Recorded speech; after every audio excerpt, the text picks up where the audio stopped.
Hi dear student, मैं संतोष कुमार प्रयागराज से स्वागत है आपका ऑक्सी कोचिंग के एक न्यू वीडियो में। आज की वीडियो में हम प्रश्नावली 9.3 के फर्स्ट क्वेश्चन की बात कर रहे हैं, यानी 9.3 का ये पहला वीडियो है। तो पार्ट ए, जाहिर सी बात है पार्ट ए बनेगा और क्वेश्चन नंबर 1 को हम सॉल्व कर रहे हैं। बाकी अगर आपको इस प्रश्नावली की सारी वीडियो चाहिए तो आप कम डिस्क्रिप्शन को चेक कर लेना, और अगर आप 9 क्लास की सारी ही वीडियो देखना चाहते हो तो भी आप डिस्क्रिप्शन को चेक कर लेना। 9 क्लास के लिए आपको प्लेलिस्ट मिल जाएगी।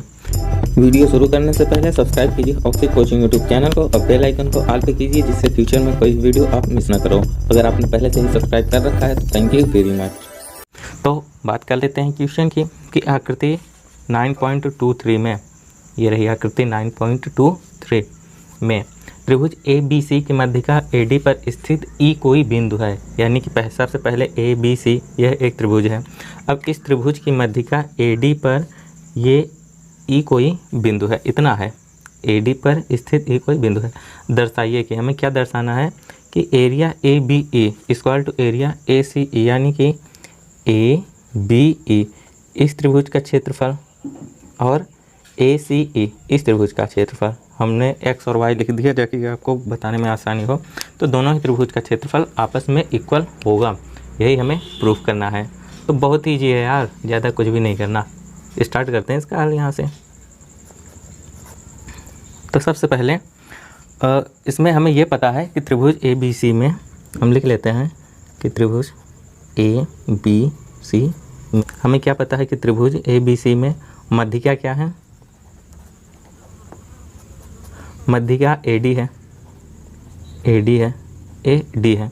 अब मध्यिका ए डी है तो इसका मतलब कि बी डी जो है वो इक्वल होगा डी सी के, डी सी के। इतनी चीज़ है, यानी एक त्रिभुज में एक मध्यिका ए डी है। तो इतने पर ही हम एक नियम की तरफ बढ़ते हैं। तो नियम है कि अगर किसी भी त्रिभुज में अगर एक मध्यिका है तो मध्यिका उसे दो बराबर क्षेत्रफल में विभाजित कर देगी। जैसे कि यहाँ पे त्रिभुज ए बी सी है, तो अगर इस त्रिभुज में हमने एक मध्यिका, यानी क्वेश्चन में ही एक मध्यिका ए डी डाल दी है, तो इस मध्यिका के डालने पर हमें जो भी दो त्रिभुज बन रहे हैं ना, त्रिभुज देखो ए बी सी में हमने मध्यिका ए डी डाल दी। ए डी डालने पर हमें दो त्रिभुज बने, पहला ए बी डी और दूसरा ए सी डी। तो दोनों का ही क्षेत्रफल आपस में इक्वल होगा। ठीक है, कहने का मतलब कि किसी भी त्रिभुज में कोई भी मध्यिका डालने पर वह त्रिभुज दो बराबर क्षेत्रफल में विभाजित हो जाता है। ठीक है, तो उस नियम के आधार पे हम लिख ही ले, क्या छोड़ो हटाओ, नियम तो हमने आपको बता दिया कि क्या नियम है, तो लिखने की क्या आवश्यकता। बस हमें यह पता है कि ए बी डी यानी कि एरिया ए बी डी ये बराबर होगा किसके, ए सी डी के, एरिया ए सी डी के। दोनों का ही क्षेत्रफल आपस में बराबर हो जाएगा। इसे हम इक्वेशन 1 मान लेंगे। अब उसी तरीके से हम त्रिभुज बी ई सी की बात करेंगे। त्रिभुज बी ई सी में, अब बी ई सी में ये तो नहीं बताया है कि ये मध्यिका ई डी है, बस हमें ये इतना पता है कि B D equal to D C है। हमने इधर देखो लिखा भी है, क्या है, बी डी जो है वो बराबर है किसके, डी सी के। तो अगर देखो ये और ये बराबर है तो ये जो ई डी है ना वो मध्यिका का काम करेगी। तो हम उसके बाद लिखेंगे कि अतः मध्यिका क्या है इसमें, मध्यिका ई डी होगी। अब जब मध्यिका ई डी होगी तो हम वही वाला नियम यहाँ से फिर से अप्लाई करेंगे। मतलब कि किसी भी त्रिभुज में अगर एक मध्यिका डालते हैं तो वो मध्यिका उससे दो बराबर क्षेत्रफल में विभाजित कर देगी। तो देखो त्रिभुज बी ई सी में एक मध्यिका ई डी डाल दी, तो जो भी दो त्रिभुज बने इन दोनों त्रिभुजों का क्षेत्रफल इक्वल होगा। ठीक है, तो उसी आधार पे जब इक्वल होगा तो हम यहाँ पे लिख लेंगे कि यानी कि एरिया बी ई डी वो इक्वल होगा एरिया सी ई डी के, एरिया सी ई डी के।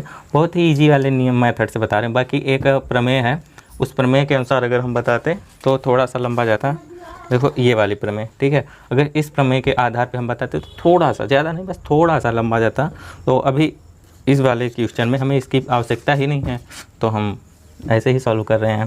ठीक है, इसे हमने मान लिया इक्वेशन 2। ठीक है, देखो इक्वेशन 1 में बड़ा वाला त्रिभुज है ए बी डी। ठीक है, मतलब कि बड़ा वाला त्रिभुज ए बी डी, और इक्वेशन 2 में ई बी डी है। तो ये बताओ अगर हम इस वाले त्रिभुज में यानी कि ए बी डी में अगर हम ए इस वाले त्रिभुज को माइनस कर दें, यानी बड़े वाले त्रिभुज में अगर हम छोटा वाला त्रिभुज माइनस कर दें तो हमारा त्रिभुज एक्स आ जाएगा, यानी कि ये वाला त्रिभुज ए ई बी आ ही जाएगा। ठीक है, और उसी तरीके से अगर इधर की भी बात कर लें तो त्रिभुज ए सी डी में, त्रिभुज ए सी डी में अगर हम ये माइनस कर दें, ई डी सी माइनस कर दें, तो हमें त्रिभुज अपना वाई प्राप्त हो जाएगा। ठीक है, तो हम वही करेंगे कि यानी समीकरण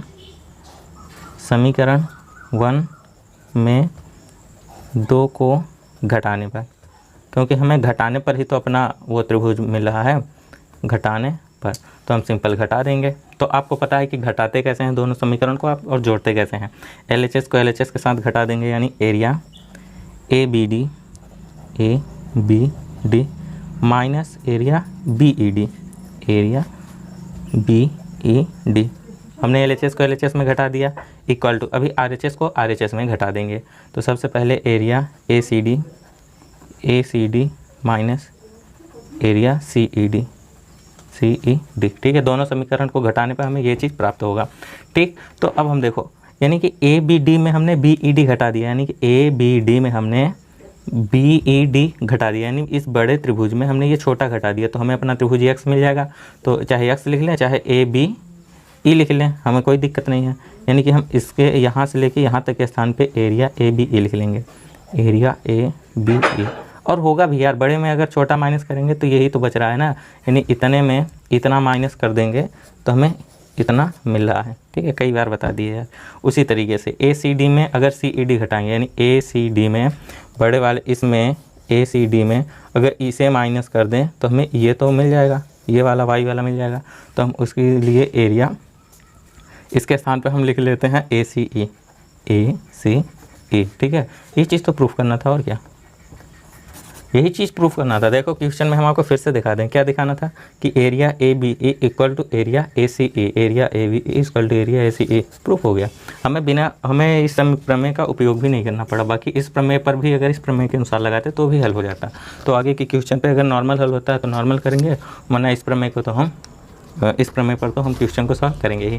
तो आई होप कि आपको इस क्वेश्चन का हल आसानी से समझ में आ गया होगा। अगर अभी भी कहीं भी फिर भी अगर आपको डाउट है तो कमेंट में ज़रूर बता देना। और अगर आपको हमसे कोई क्वेश्चन पूछना है सिर्फ मैथ से संबंधित, तो आप हमारे टेलीग्राम पे ज्वाइन होकर भी पूछ सकते हो। तो फिलहाल इतना ही था आज की इस वीडियो में, समाप्त कर रहे हैं इस वीडियो कहीं पे। हम और आप मिलेंगे नेक्स्ट वीडियो में, तब तक के लिए बाय बाय, टेक केयर, ख्याल रखना अपना, बाय बाय।